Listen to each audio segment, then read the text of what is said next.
भारत की भूमि पर धर्म की एक सनातन यात्रा चलती रही है। सनातन का अर्थ है जो हमेशा से था।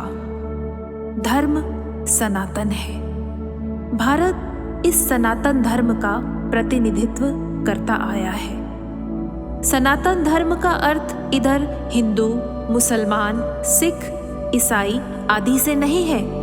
हिंदू धर्म में 4 प्रमुख संप्रदाय हैं: वैष्णववाद, शैववाद, शक्तिवाद और समार्थवाद। वैसे ही अन्य धर्मों में भी कई संप्रदाय या फिरके हैं। इधर सनातन धर्म का संबंध हमारे मूल स्वभाव से है, जो मन और शरीर के पार चेतना की निष्कंप अवस्था में प्रकट होता है। सनातन धर्म से अर्थ है वह सनातन तत्व जिसे सारे धर्मों के जन्म का मूल कारण माना गया है। सनातन की यह धारा कई तरह की अभिव्यक्तियों से व्यक्त हुई है।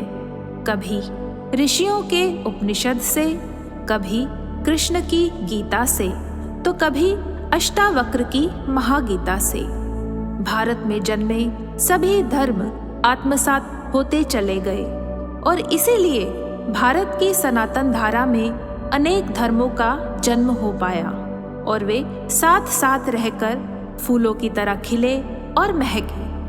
आज भारतीय लोग अपने ही इस आध्यात्मिक धरोहर से अपरिचित हैं। सनातन धर्म की समझ की जगह अंधविश्वास, कट्टरता, छूत अछूत, कर्मकांड जैसे दूषणों ने ले रखी है। उन ग्रंथों को ना पढ़ाया जाता है, ना समझाया जाता है और ना ही उनकी चर्चा होती है, जहां सनातन धर्म अपनी ऊंचाइयां छूता है। सनातन धर्म की धारा में अलग अलग दर्शनों को सरल और रोचक तरीके से कोई समझा दे, ऐसा विरला कहाँ है और कौन है।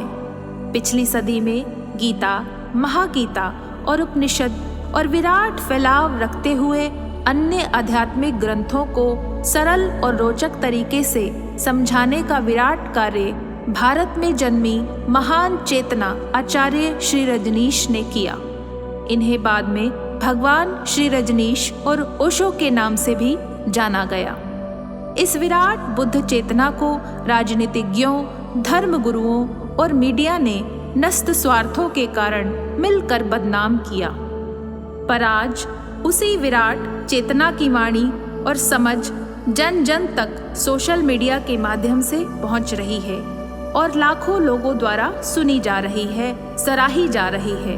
उन्होंने भारत की संन्यास परंपरा को नए रूप में जीवंत किया। उनका नव संन्यास दर्शन आधुनिक है और उनका अपूर्व अध्यात्म दर्शन प्रस्तुत करता है। तो आइए क्रमवार और विधिवत रूप से जानते और समझते हैं भगवान श्री रजनीश यानी ओशो के नव संन्यास आंदोलन को और उनके नए धर्म के दर्शन को।